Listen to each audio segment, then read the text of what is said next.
All right, there we go. So, want to give you a quick reminder that the contest is open to play. A week's worth of free picks from any of our handicappers.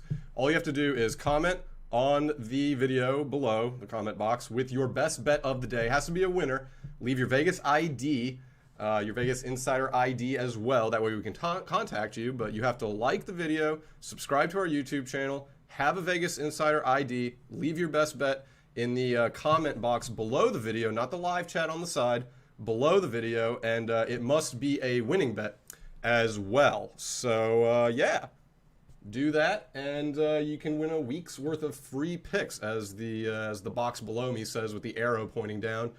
Win a weekly package. So do that, and again, if you don't have a Vegas Insider ID, look where the mouse is over here, the top right of your screen. The yellow box says register. You click on that. It's totally free. It's so that we can contact you. If you do win, we know how to reach you, and you can get you your free picks for the week. So yeah, definitely want to leave your best bet. Again, it has to be a winning bet. It could be anything. It could be first half bet, second half bet, first set, second set.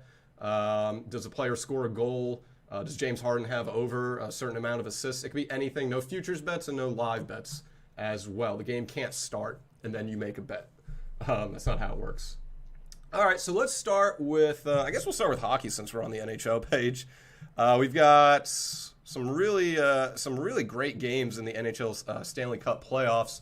We've got 5 tonight, so it's a loaded, cumbersome schedule of Stanley Cup games tonight. We've got 2 games at 7 p.m. We've got another game at 8, and then one at 9:30 and another at 10:30. So it's completely jam-packed. And we begin with Game 5 between the New York Islanders and the Pittsburgh Penguins. As you can see here, Pittsburgh is a slight favorite at home, given odds at -127. The Islanders' money line has actually dwindled down to plus value. It's in plus territory at plus 123. Do I think the Islanders are a good bet tonight? I actually don't think so. Now, I understand the value is there for the Islanders, but I'm not sure they can go on the road and win this game. Pittsburgh, they have won 8 of their last 10 games when playing as the favorite.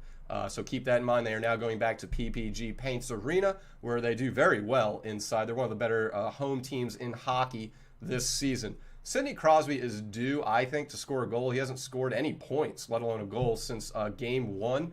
And you can get pretty good value on Sidney Crosby finding the net in this game. But of all the Penguins, the best player to possibly prop bet around is actually Jeff Carter. Jeff Carter has really come on strong since the trade deadline, joining Pittsburgh, and he has odds to score a goal at plus 188. He has scored a goal in 4 of 5 home games. So I like Sidney Crosby. I also like Jeff Carter. If you only want to take one of them, that's completely understandable. But I do think those 2 players are due for a goal tonight. Then you have Brock Nelson. He has scored a goal in 3 of 4 playoff games when playing in Pittsburgh. And he has odds to score a goal at plus 235. So I do think there is some value around some of the players scoring a goal in this game.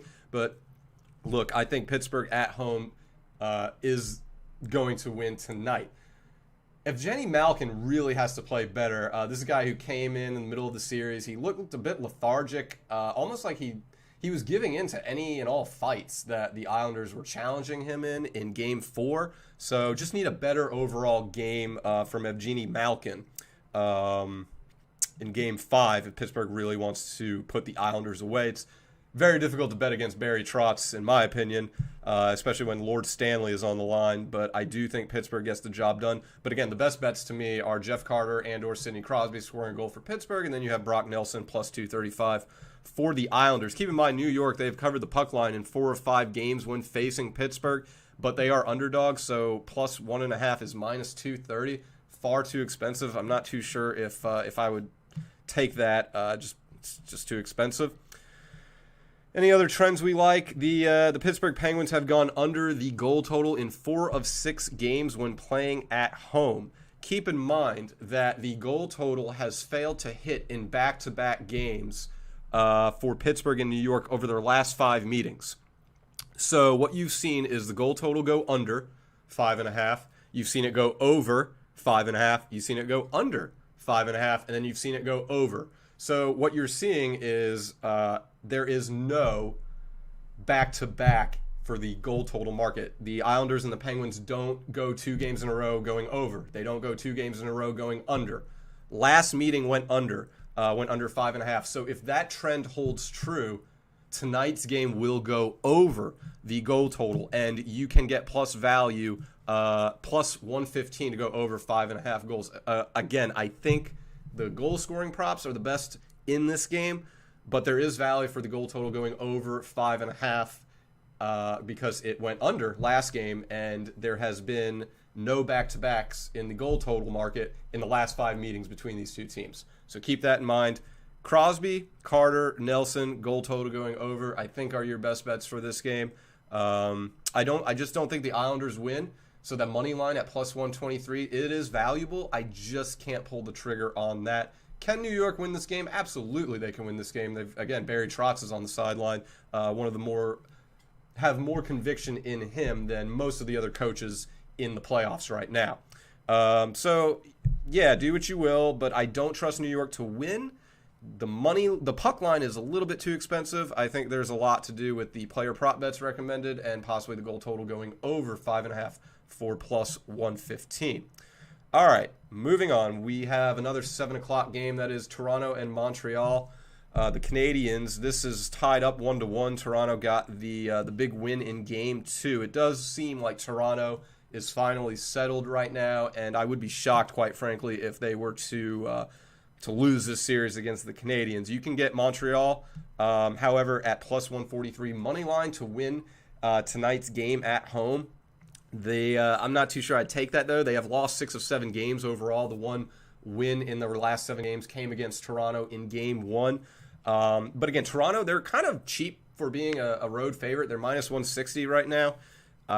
For how good they actually are, that's considered cheap to me, at least. I don't know if I'd pay close to $200, though. So if I have any conviction in Toronto, which I do, feel free to go with the minus 1.5 puck line at plus 165. I think that is a fine bet if you are leaning in the corner of Toronto. Toronto has seen the goal total go over in 3 of 4 games. You can get the goal total going over 5.5 goals at minus 103.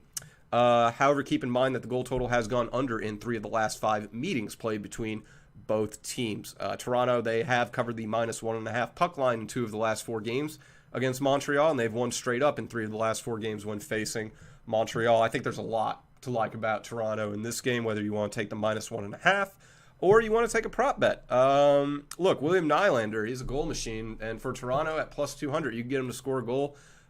He has scored a goal in 4 or 5 playoff games, and so for plus 200, there's some pretty good value there for William Nylander to score a goal. I would recommend Austin Matthews, but his odds to score are in minus territory. I think you can look elsewhere for Toronto. They have prolific scorers all over the map. It's not just Austin Matthews, and William Nylander absolutely falls into that category.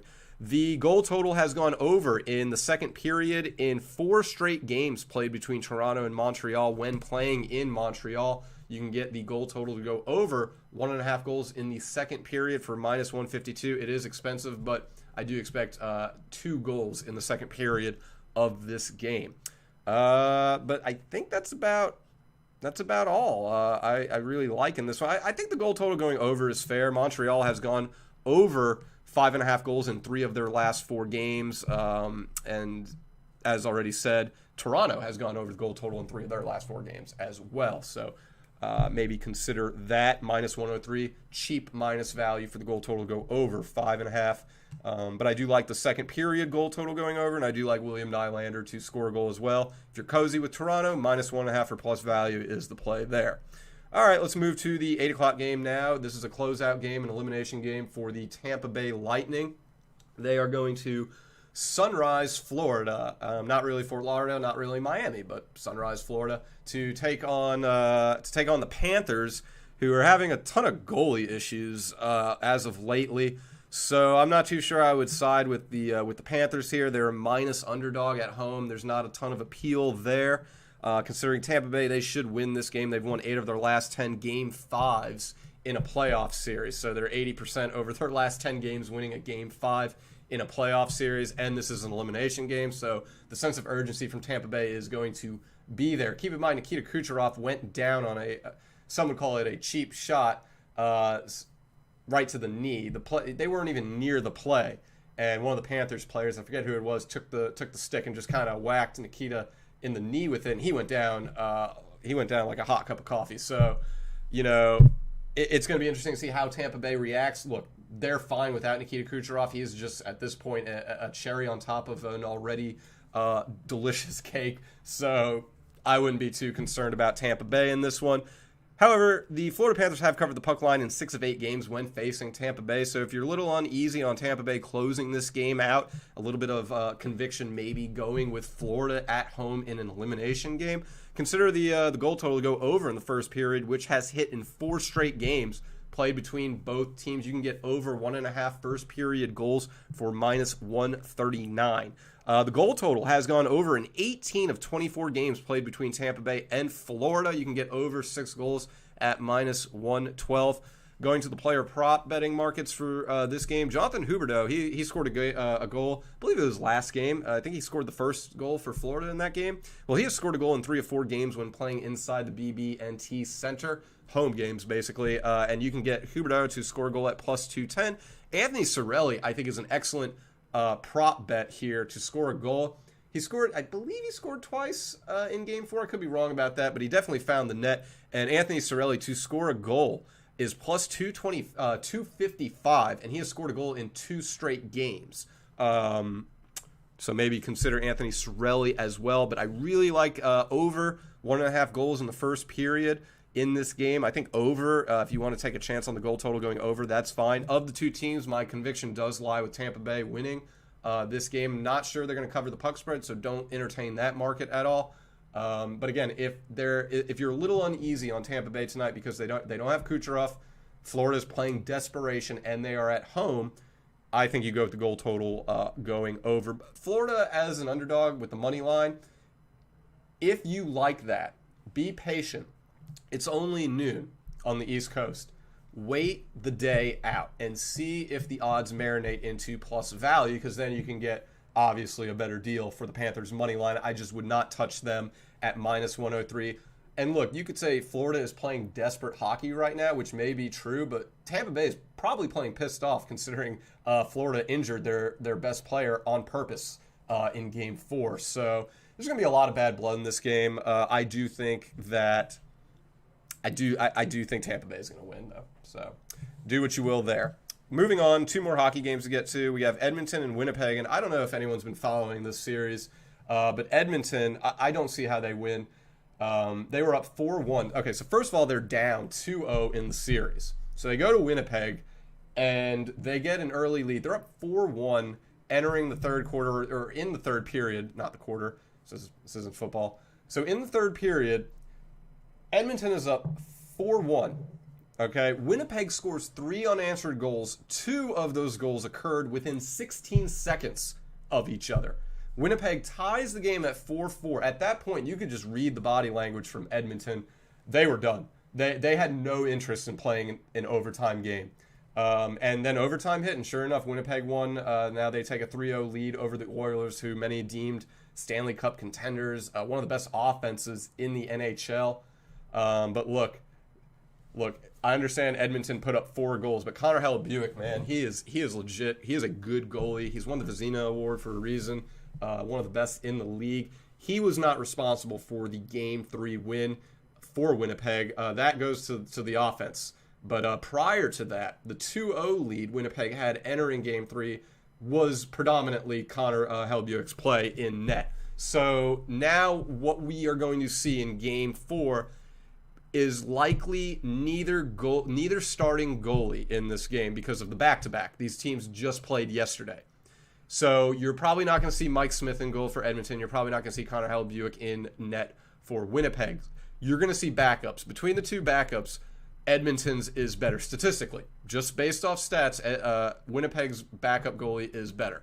So what I would recommend in this game is possibly going over because you have backup goalies. So you're probably going to see a lot of desperation out of Edmonton. You're going to see a lot of urgency from a star-studded offense in Edmonton that has up till Game 3 been held in check.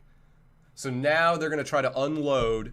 Don't be surprised if you see double-digit shots on goals but from both teams in the first period. A minimum of 10 from each in the first period is very likely. That's why I really think going over here might be the play. Keep in mind that Winnipeg has gone over the goal total in 4 of 5 games after going into overtime the game prior. These teams typically go under when they play each other, but that's mainly because the goal total is set at a very high 6.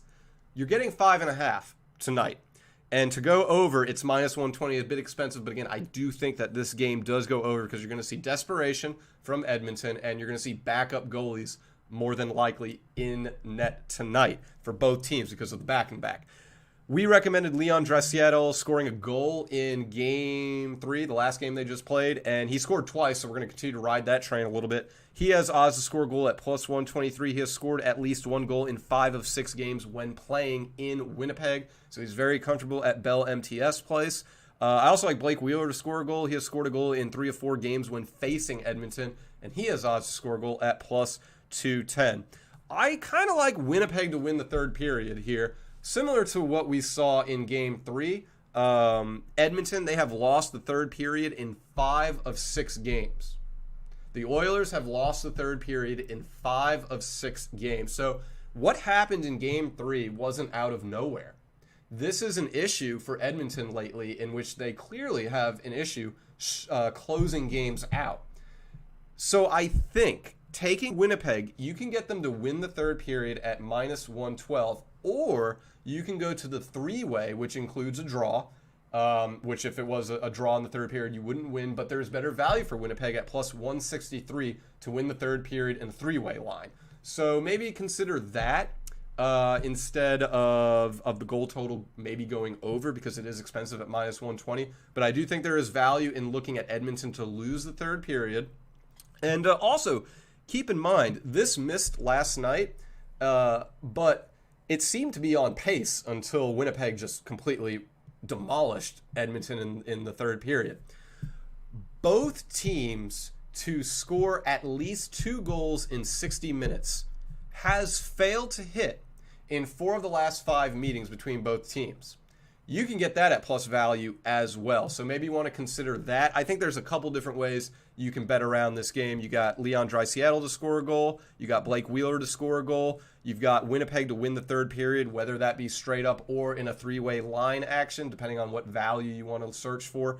And then I also think both teams to score 2 goals in 60 minutes failing. I think that is also a good bet because before the 5-4 final in Winnipeg last night, you had a 1-0 final, a 4-1 final, a 3-1 final, and a 6-1 final. And before that, the losing team was shut out. So in 5 of the last 6 meetings between the Jets and the Oilers, what you have is one team failing to score 2 goals. And you can get that for plus value in Game 4. All right, let's move on now to the final Stanley Cup playoff game of the night. We have the Minnesota Wild. They're going to be taking on the Vegas Golden Knights. This also seems like a series where all the momentum has been sucked out of the visiting team, the underdogs, which in this case would be the Minnesota Wild.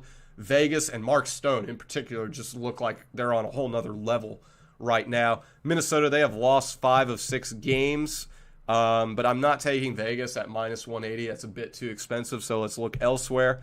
The Golden Knights have covered the puck line in 6 of 7 games as a minus 1.5 favorite. You can get Vegas at plus 150. Now, playing in Vegas, I have a lot more conviction in that occurring than if they were playing in Xcel Energy Center because Minnesota is a good home team.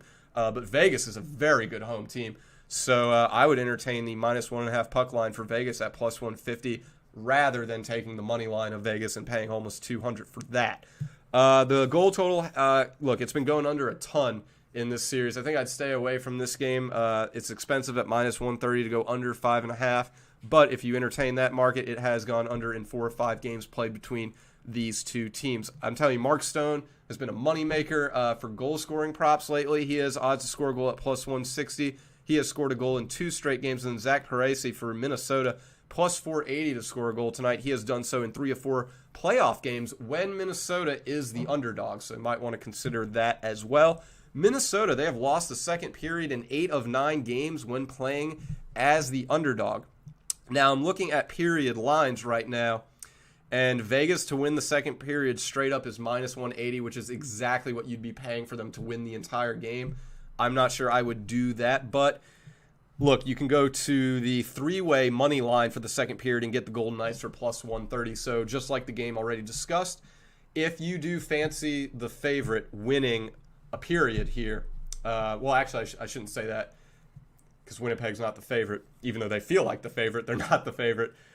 If you fancy the home team winning a certain period, but you're unwilling to pay minus value, go to the three-way line and take it for plus value. Again, you can get Vegas to win the second period three-way line at plus 130. And just to give you that trend again, Minnesota, they have lost the second period in 8 of 9 games when playing as the underdog. So there's some good value there. You got to get away from the popular markets and really dive in and dig for some unique wagers. But that, I think, is going to do it for Stanley Cup action. Again, if you have any questions as I'm talking and spewing all this nonsense, feel free to leave a question in the chat. I'll try to answer it. If you have a question about a bet, a play, anything, it could be anything. Just leave a question and I'll try to answer that as best as I can. More playoff action. We've got NBA. There's only 2 games tonight, so it's not a ton to talk about, but we have 2 games, so let's get to it. Who's playing first? Miami and Milwaukee. So, wow. Miami really struggled shooting the ball in Game 1, and they still came very close to winning. So if you fancy Miami in any way, shape, or form, more power to you. It does seem like they can make adjustments and get out of this game with a win. It took a Chris Middleton clutch shot for Milwaukee to get out of Game 1 with a home win. Keep in mind, the Bucks historically struggle in Game 1 at the postseason. So as I'm sitting here telling you, well, Miami, they played bad, but they almost won. They can make adjustments and win Game 2. I say all that, but Milwaukee is a playoff team. They're a team that improves as the playoffs go on until they run into a team that's better than them. Then they just shut it all down. With that said, I think that Giannis is going to have a better game in Game 2, so they're not going to rely so much on Chris Middleton to be their clutch scorer. But if push comes to shove and Middleton's got the hot hand, whatever, more power to him. The Bucks, they've won 9 straight home games. So if you're fancying Miami, think about that trend real quick. You're not going to pay $200 though for Milwaukee. You're just not. Where's their money line at? Minus 195 is what I'm looking at for Milwaukee. That's too expensive. I wouldn't touch that at all. Now look, the Heat, they have actually won the first quarter in 6 of 7 games when playing as an underdog. And Miami to win the first quarter is plus 120. I think that's a better bet than taking Milwaukee to win straight up. Even though Milwaukee has won 9 straight games when playing inside the Pfizer Forum? When they're at home, they've won 9 straight games, but Miami has won the first quarter in 6 of 7 as the underdog. Plus 120, I think you could get Miami to win the first quarter starting off hot. And look, you don't even need to wait to the end of the game to get those results in. If you do take Miami to win the first quarter, and they don't, and Milwaukee wins the first quarter, well, I'm sorry about that. But there is some other trends and some other markets that you can dive into if you're uncertain on that. You have Brook Lopez to score 12 and a half or more points in, at minus 113. He has scored 14 or more in 7 straight playoff games, so you have that for cheap value. Drew Holiday has scored 20 points or more in 9 straight home games when facing Miami. He has odds to go over 18.5 points at minus 105. Jimmy Butler has seen 8 or more assists in 6 straight playoff games. He has odds to go over 7.5 dimes at minus 103. That's about all the player props I think I like. Chris Middleton has scored 23 points or more in 5 of 6 playoff games. You can get him to go over 21.5 points at minus 105. I'm not sold on that, though. I think Giannis is going to take much more of a stand, especially from the offensive side in Game 2. I think that's about it, though. Yeah, I think Miami to win the first quarter at plus 120. They've won the first quarter in 6 of 7 as the underdog. I think that's your best bet in terms of value. Any of the player props I rattled off, Drew Holiday to score over 18.5, Brook Lopez over 12.5, Jimmy Butler over 7.5 dimes. I think those are all fine as well. Duncan Robinson to get over 13.5 points is minus 113. He has scored 17 or more in 4 straight games when Miami is the underdog. which they are tonight. So there's some good way. Again, even going to the Stanley Cup games, there are markets to consider with value outside of paying $200 to Milwaukee to win when it's not even guaranteed. It's not even that much of a difference. So yeah, just be mindful of that. And as always, check the lineup, especially with these basketball games. Donovan Mitchell got pulled from Utah last night. When we woke up, Donovan Mitchell was ready to, no one knew he was going to sit. And then Utah said, we're sitting him. Things changed. So check the lineups with these NBA games.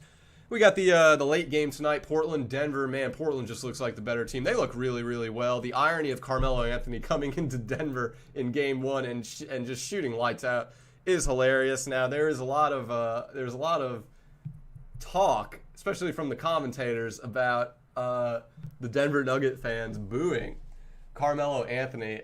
And as a Syracuse fan, for someone who Carmelo has helped win a championship for, even though Hakeem Warwick was a lot of that. But Carmelo left Denver. They went to the Western Conference Finals. They had a team set up to make a run for the championship. And then for some reason, he wanted to go to New York. So, I understand why Denver fans booed Carmelo, because Carmelo gave them, let's just say he played there for the first 5 or 6 years of his career. I'm just making that number up. But let's just say 5 or 6 years he played there. He gave Denver everything he had for those 5 to 6 years. They finally, in that 6th year, had the team, had the pieces around him to make a push at a championship, and then he went to New York. So it's kind of bittersweet, and I understand both sides. I understand what Carmelo's done for Denver in the past. The fans should, to some degree, be grateful, but at the same time, he left them high and dry for where his career pretty much went downhill after that in New York. So either way, with all that said, it was good to see Carmelo Anthony back in, the now called Ball Arena, and balling. He was balling in Ball Arena. So it's just good to see Carmelo being productive. It's just nice to see, especially from a Syracuse fan. All right, now let's get to the betting stuff, the fun stuff. Denver, they have lost 18 of 20 Game 2s in the first round of a Western Conference playoff game. Let me repeat that. The Denver Nuggets have lost 18 of their last 20 Game 2s in the first round of a Western Conference playoff game. Portland's the underdog at plus 102. So if you want to go right to the money line, feel free. If you want to take Portland to cover a plus 1.5 point spread at minus 109, feel free to take that. Portland, they have covered the spread in 8 of 9 road games. So this whole thing of going to Denver, the altitude is this, the altitude is that, I can't, all this stuff, don't worry about it. The road, Portland, they proved it in Game 1. They don't care about the altitude. We don't need no stinking air. They got the job done. And look, at plus 102 money line, for the trend that has Denver losing 18 of 20 Game 2s in round 1 of the Western Conference playoffs, I think there's a lot to like about Portland. They just seem, without Jamal Murray in Denver, Portland just seems like the better team right now. They've kind of worked through the kinks, too, after they traded Gary Trent Jr. away and brought on, who the heck they bring in? I forget. But they were struggling for a little bit. They were trying to find a little bit of an identity without Gary Trent leading them as the sixth man of that team. They seem to be fine right now. They are really clicking on all cylinders. And there is chirp about Portland's coach Terry Stotts losing his job at the end of the year. If Portland gets out of Denver of this series and they make a decent run in round 2, I'm not too sure Stotts is gone. We'll see what happens. I guess it just depends on the patience level of Portland's front office. But again, I think there's a lot to like about the Trailblazers in this game.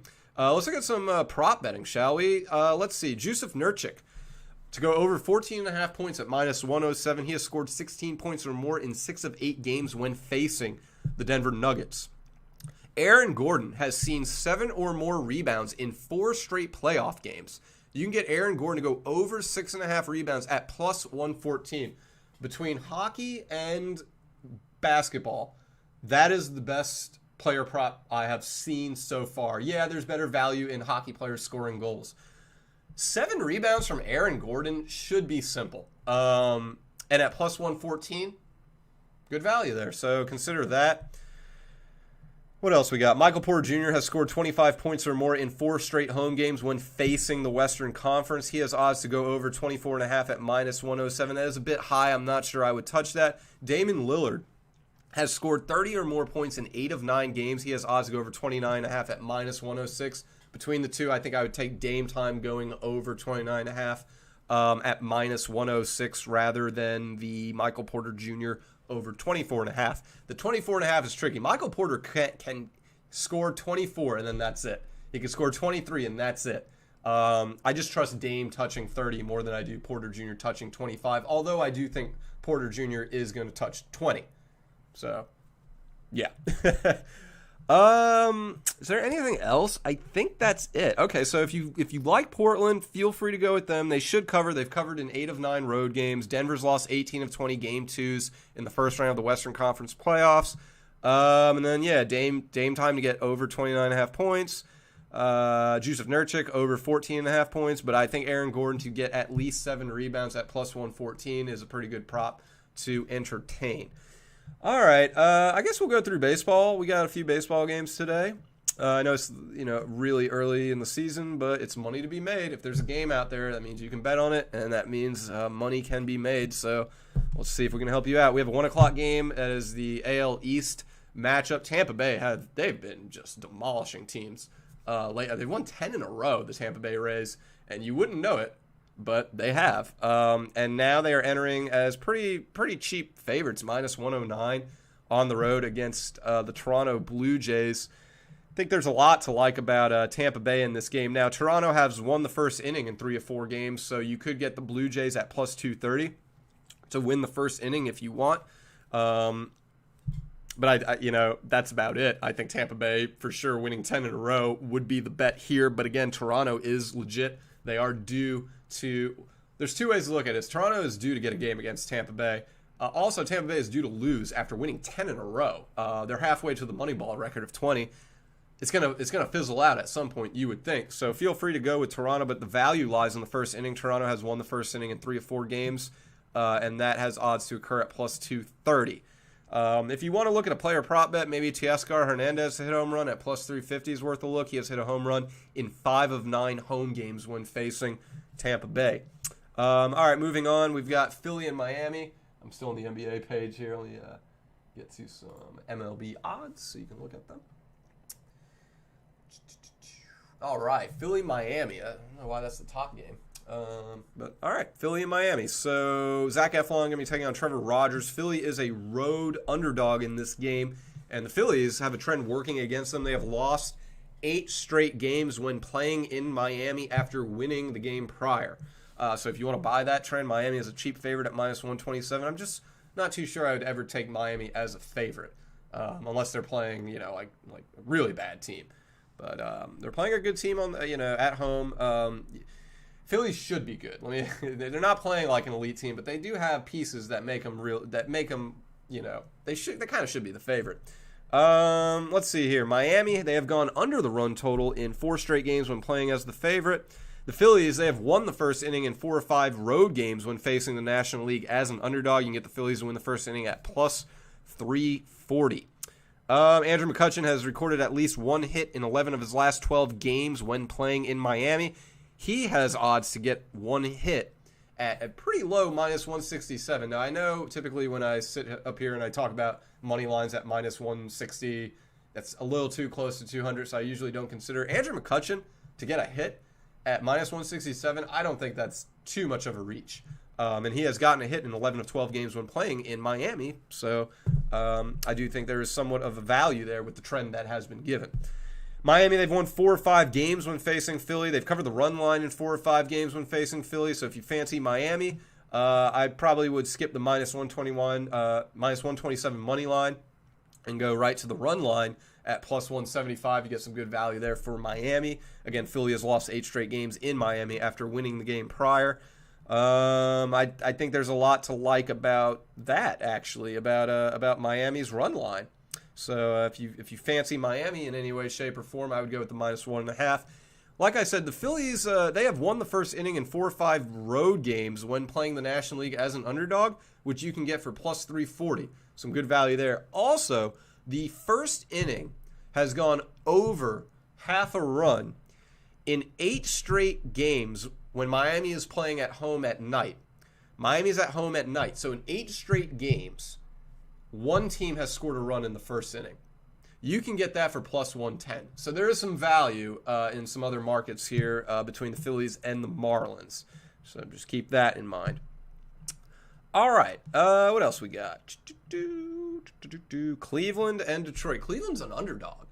And I guess I've just been buried in NHL and NBA playoffs the past week or so. I don't know why. And maybe it's the pitching matchup. Maybe Detroit is on fire. Spencer Turnbull isn't really a name that stands out where he has to be favored as a pitcher. But it has to be the pitching matchup, you would think, in this game. Now, Cleveland has won 7 straight divisional games after losing the game prior, and they're coming off of a loss as the underdog and what I think as the better team. I would take Cleveland tonight and their money line. Now, if you look up here, you see Cleveland is minus 105. With DraftKings, they are actually plus 106. My best advice is if you want to bet this game and you do like Cleveland, look at the value, look at a couple different books, shop around for good value. If you cannot find plus value, even though I'm literally staring at it with DraftKings right now, if you don't have DraftKings wherever you live or whatever, wait, let it marinate. Let the odds marinate and see if that minus value will trickle down to plus value. Because, like I said, they open at minus 105. The Indians are at plus value already. What that tells you is that the public is leaning Detroit a little bit at home. Cleveland's won 7 straight divisional games after losing the game prior. So I think there's a lot to like about Cleveland, especially if you can get them for plus value. Keep in mind, though, Cleveland has trailed after 3 innings in 5 straight games when playing on a Monday. So you could hedge the plus value money line with Cleveland with Detroit winning the first 3 innings, but I probably wouldn't get too cute with this game. If you were looking for a prop bet in this, Wilson Ramos has hit a home run in 2 straight games when facing Cleveland. Excuse me. He has odds to go yard at plus 600. So I could pay for your few dinners this week for you if you were to take that and it hits. Cleveland's won 4 straight games against Detroit. Cleveland's covered the run line in 4 straight games against Detroit. I wouldn't touch the run line, though, because you're not getting good value if you take Cleveland. So, yeah, I think Cleveland winning straight up is fine. If you want to get froggy and want to take a leap, Wilson Ramos to hit a home run. Plus 600. It's done so in 2 straight games against Cleveland. All right, a couple more MLB games. We got the Mets and the Rockies. The Rockies I never recommend on the road. Definitely don't recommend them tonight on the road. They have lost 8 straight road games after winning the game prior. The Rockies have trailed after the first 3 innings in 4 straight games when facing the National League East. There's not a lot to like about this game, if I'm being completely honest with you. Now, Colorado has gone under the run total in 4 of 5 games, and that has plus value. Under 6.5 total runs at plus 104. If you want to take a chance on that, feel free. Colorado is not playing at home, so the idea that the run total could go under is a lot. There's a lot more conviction in it than if they were playing this game in Coors Field where the ball just flies.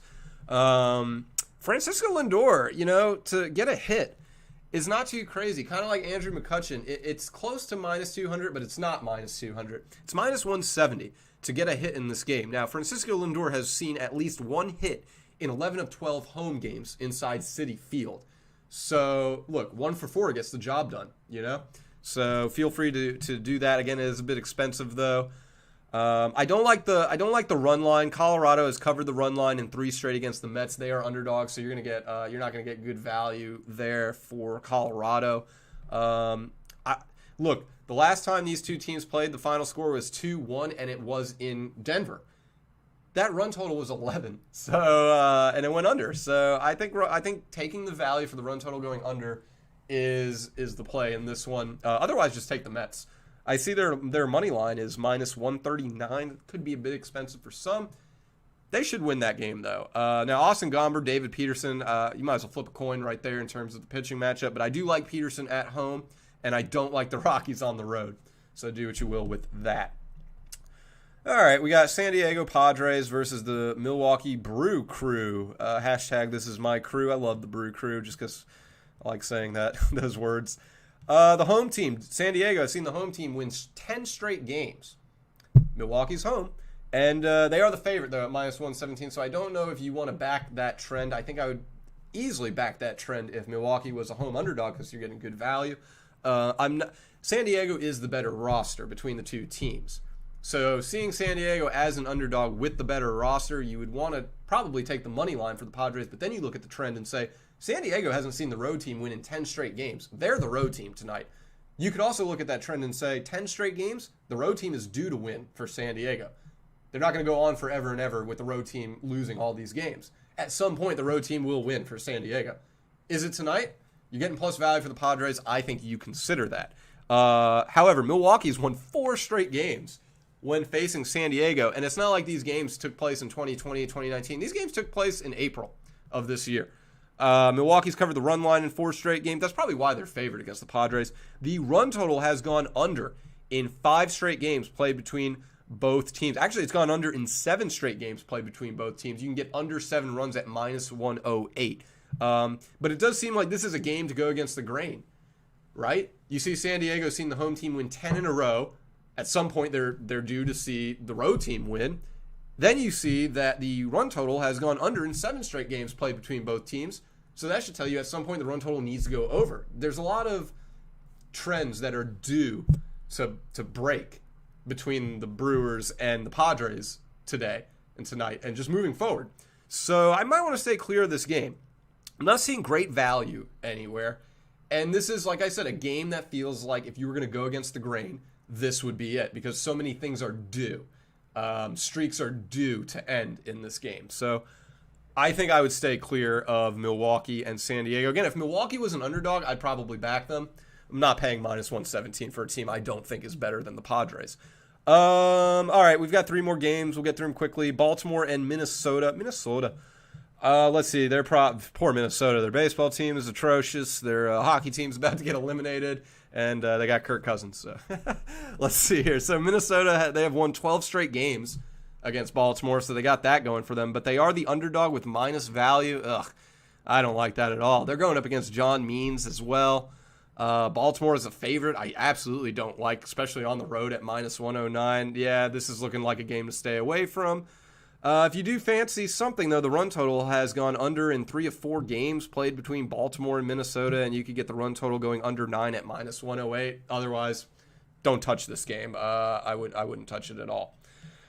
Let's see. We got one more baseball game? Two more baseball games. We got interleague play. St. Louis, they're going to be taking on. Let me scroll down here so you can see the odds. Mouse has a mind of its own. Is that good? Yeah, there we go. St. Louis and Chicago. So St. Louis, they are going to be coming in as underdogs, plus 150. Chicago is the home favorite, minus 177. I do think there's a lot to like about the White Sox in this game. I'm just not sure I'd pay minus 177 for them to win. Look, they're on a losing streak right now. With that said, Chicago, they have won 8 straight home games after losing the game prior. They did not look good. I don't want to say they didn't look good, but they lost. They lost a lot of games to the Yankees in New York this weekend. They're going to look to get back on track at home against a pitcher, which, look, they should have the pitching matchup. Now, Kim has been pretty solid for St. Louis this year, but Lance Lynn, push comes to shove, I'm going to take Lance Lynn in like an elimination game. The White Sox, they've seen the run total go under in 4 straight games. The run total has also gone under in 3 of the last 4 games played between the White Sox and the Cardinals, so maybe look at the run total going under. Just looking at the line, it's minus 114 to go under 8.5. I don't think that's terrible to consider, but again, I think Chicago wins this game. The minus 177 is too expensive for me. I'm big on the Cardinals this year. But if you want to buy the idea of the run total going under, that's fine. As I said, the White Sox have seen the run total go under in 4 straight games. The run total has gone under in 3 of 4 played between both teams. And keep in mind that the first inning has gone under half a run in 7 straight games when the White Sox are facing the NL Central. And you can get under half a run in the first inning for minus 103. That's pretty cheap.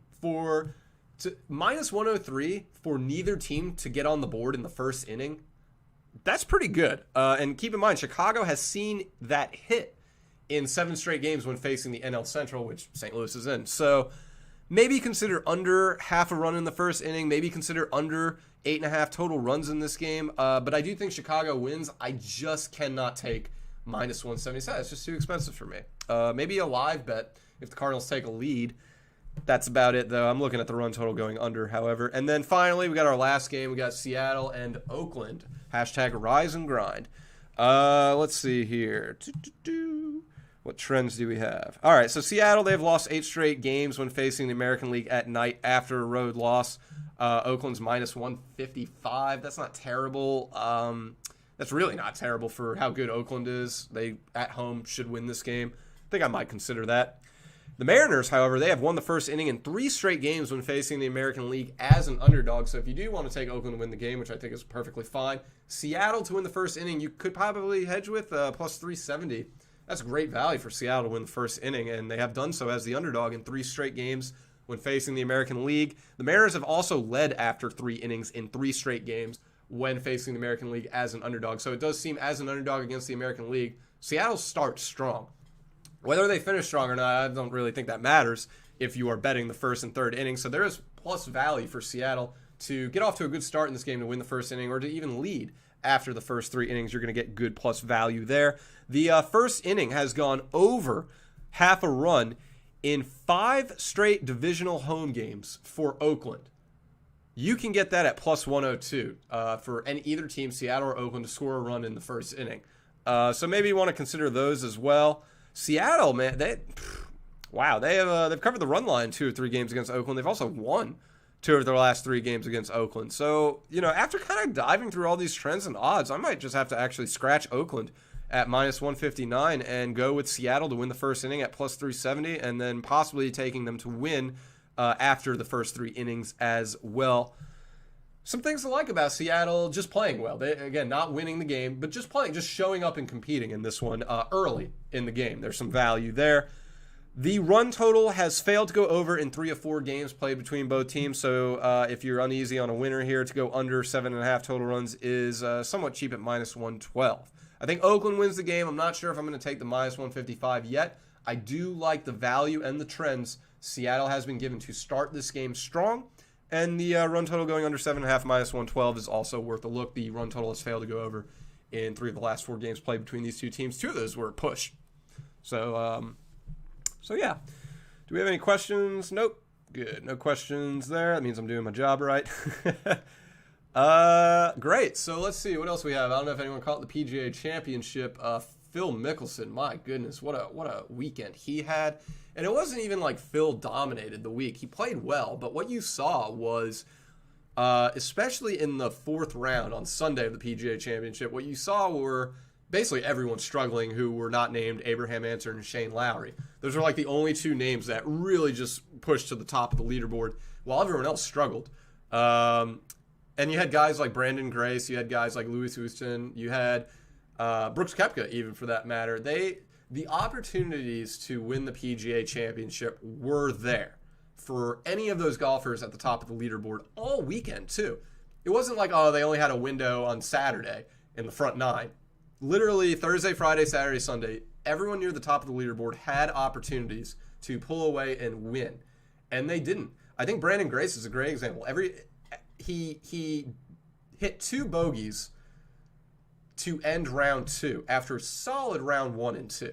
That kind of put him in a hole. Day 3 came around, round 3 came around, he birdied, was looking good, then he bogeyed, then he birdied, then he bogeyed, then he double bogeyed. And so it was very much a tournament of consistency. You had to be consistent in it. And it wasn't even that Phil was consistent. He just got out to an early lead and then just didn't do enough to mess up. And Koepka did. And so did Louis as well. So it was a good tournament overall, but again, the window of opportunities were left wide open for various golfers. But it was a good tournament. It was good to see Phil get one, get a major, and the oldest golfer to win a major, I believe it was, in his 50s. So good stuff there. We got a loaded week ahead, though. Loaded weekend. We're going to have so much content on the site. We've got Champions League final this weekend. The Europa League final is Wednesday. We should have a betting piece on that coming up either today or tomorrow. We're going to have a video for that too. Your best bets. Man City, Chelsea in the Champions League final. Don't want to miss that. We got the Indy 500, an absolute monstrous auto race. That is due Sunday as well. Coca-Cola 600, one of 4 major NASCAR races. Yes, NASCAR has 4 major races. The Coca-Cola 600 is one of them, so definitely want to check out the betting odds and the previews that we're going to have for that.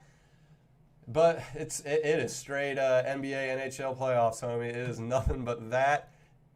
moving forward this week into the next week. That is the cumbersome of our content. Big games coming up tonight and through the rest of the week. And then the French Open. We got the French Open coming up. That will actually begin Sunday.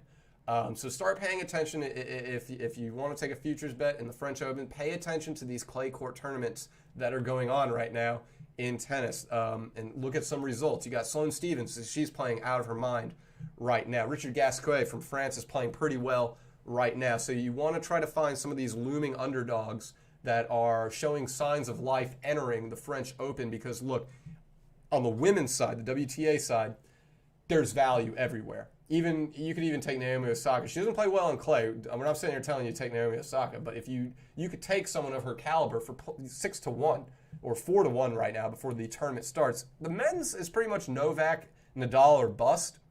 So you don't see a ton of value on the men's side right now. If you're going to take a chance on anyone, it needs to be a player like Andre Rublev, Stefanos Tsitsipas, Dominic Thiem, one of those guys. But there's no great value for Novak or Nadal right now. Look at the women's draw. There's value all over the place. Look at recent clay court results. Stay away from Osaka. She does not play well on clay. Stay away from Serena Williams. She is playing awful on clay court. She's more of a hard court player anyway. She has looked awful in these clay court tournament precursor tournaments leading into Roland Garros. Ashley Barty is a good bet. Iga Swiatek's a good bet. But look, you want to make sure you have a good understanding of these results, of these clay court tournament results before you start making Roland Garros bets willy-nilly. So be sure to pay attention to that. But we got a loaded weekend of sporting events coming up. Again, just want to remind you to make sure that you enter our contest for free picks from any of our handicappers of your choice for the week. And to do that, you leave your best bet on the bottom of this video, not on the side in the comment section, on the bottom, so that way, it stays throughout the day. If you leave it on the side, it's going to disappear as soon as this live stream's over. So leave your best bet on the bottom box in the comment section below. Leave your Vegas ID so we can contact you if you win. And make sure you like the video and you subscribe to our YouTube channel. But yeah, that's going to do it for me. The Vegas Insider YouTube channel, the Daily Insider. I believe K-Raj is going to be back tomorrow to get back to his hosting duties. But yeah, that's going to do it for us here. Thank you all for watching. Go out there, make some money, make some good bets. And until next time, we'll see you.